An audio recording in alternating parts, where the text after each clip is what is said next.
No princípio era a palavra, e a palavra estava com Deus, e a palavra era Deus. No princípio estava ela com Deus. Tudo foi feito por ela, e sem ela nada se fez de tudo que foi feito. Nela estava a vida, e a vida era a luz dos homens. E a luz brilha nas trevas, e as trevas não conseguiram dominá-la. Surgiu um homem enviado por Deus, seu nome era João. Ele veio como testemunha, para dar testemunho da luz, para que todos chegassem à fé por meio dele. Ele não era a luz, mas veio para dar testemunho da luz, daquele que era a luz de verdade, que vindo ao mundo ilumina todo ser humano. A palavra estava no mundo e o mundo foi feito por meio dela, mas o mundo não quis conhecê-la. Veio para o que era seu e os seus não a acolheram. Mas a todos que a receberam deu-lhes capacidade de se tornarem filhos de Deus, isto é, aos que acreditam no seu nome, pois estes não nasceram do sangue, nem da vontade da carne, nem da vontade do varão, mas de Deus mesmo. E a palavra se fez carne e habitou entre nós. E nós contemplamos a sua glória, glória que recebe do Pai como Filho unigênito, cheio de graça e de verdade. Dele, João dá testemunho, clamando: Este é aquele de quem eu disse: o que vem depois de mim passou à minha frente, porque ele existia antes de mim. De sua plenitude todos nós recebemos graça por graça, pois por meio de Moisés foi dada a lei, mas a graça e a verdade nos chegaram através de Jesus Cristo. A Deus ninguém jamais viu, mas o unigênito de Deus, que está na intimidade do Pai, Ele nos deu a conhecer. Palavra da salvação.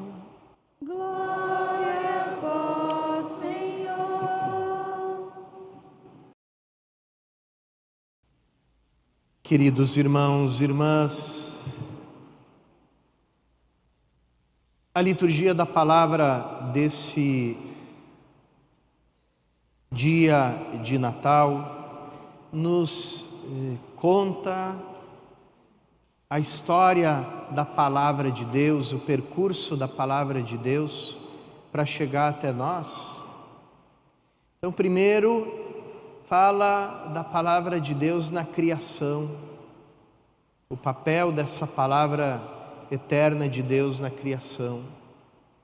Palavra que sai da boca de Deus, aqui a gente está sempre falando em termos, em linguagem humana, para falar de coisas divinas. Deus diz algo e aquilo é feito, aquilo é criado por meio da sua palavra. Ele diz: faça-se a luz, e a luz é feita.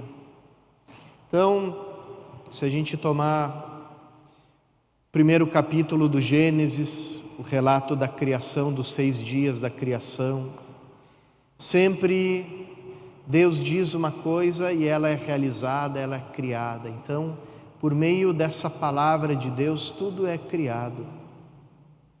E mais ainda, essa palavra que sustenta o universo, ou seja, mantém tudo na existência. Como diz o autor da carta aos Hebreus, ele sustenta o universo com o poder de sua palavra. Depois, em segundo lugar, a gente contempla essa palavra eterna de Deus, criadora, sendo enviada, dirigida aos profetas. E os profetas falam de Deus para o povo de Israel, revelam a vontade de Deus para o povo, revelam os planos de Deus para Israel. Então é a palavra que vai revelando o seu plano de amor. Já não é aquela palavra inapelável que diz uma coisa e ela é feita, mas é uma palavra que respeita a nossa liberdade, que nos convida, que nos mostra o caminho da vida, para que nós livremente abracemos esse caminho, aceitemos esse caminho. E depois de falar pelos profetas, como diz também aqui a carta aos Hebreus, muitas vezes, de muitos modos, falou Deus pelos profetas, e nesses dias que são os últimos porque são os definitivos, Ele nos falou por meio do Filho. Então, envia a sua palavra eterna, e essa palavra de Deus que tudo criou, que falou por meio dos profetas, ela assumiu a nossa natureza humana e se fez carne. Ali se juntam, por assim dizer, essas duas dimensões da palavra, a palavra presente na criação, a palavra presente nos profetas, porque toda a vida de Jesus é isso. Ele diz e Ele faz, Ele realiza. Antes mesmo de Jesus dizer alguma coisa na língua humana, Ele já fala por meio da sua presença. E quanta coisa Ele nos fala já ali no presépio de Belém, na manjedoura. Nos fala que a salvação do ser humano não passa pelos palácios, não passa pela glória, não passa pela riqueza, pela fama, pela comodidade, mas passa pela acolhida desse menino que vem completamente desarmado, esperando e, por assim dizer, mendigando o nosso amor, o nosso abraço, nossa acolhida. Tudo isso o menino diz já no seu momento de nascer, sem usar palavras. Para quem quer escutar, ali está Ele falando tudo que a gente precisa escutar. Depois, João, que nós escutamos no Evangelho, São João, nos faz dois comentários sobre o mundo antigo. Em primeiro lugar, ele se refere à filosofia, à mitologia, às religiões antigas. E, de certo modo, aqui ele faz uma crítica radical a todas elas. Ele diz: a Deus ninguém jamais viu. Nenhum ser humano tem condições de dizer nada a respeito de Deus, porque a Deus ninguém jamais viu, ninguém conhece. A distância entre Deus e a criatura é infinita. É justamente nesse mesmo pensamento que São Paulo falou em Atenas, quando contemplou aquele monte de altares dedicados a todos os deuses, e no meio deles encontrou um altar vazio, dedicado ao Deus desconhecido. Então ele diz para os atenienses: é esse Deus que vocês não conhecem, é dele que eu vim falar hoje para vocês. Então, a Deus ninguém jamais viu, só o Filho que está na intimidade do Pai, literalmente diz aqui que está no seio do Pai, no peito do Pai, como nos banquetes antigos que as pessoas comiam reclinadas, e a pessoa que estava mais pertinho de você encostava a cabeça no teu peito para conversar contigo, né? Como aconteceu com o próprio João na última ceia. Então, é o filho que está no seio do Pai, que está ali pertinho do Pai, falando com Ele na intimidade. Esse sim pode dizer alguma coisa sobre Deus para nós. Depois João faz um comentário sobre a lei antiga, sobre o judaísmo, e diz isso, a lei nos veio por meio de Moisés.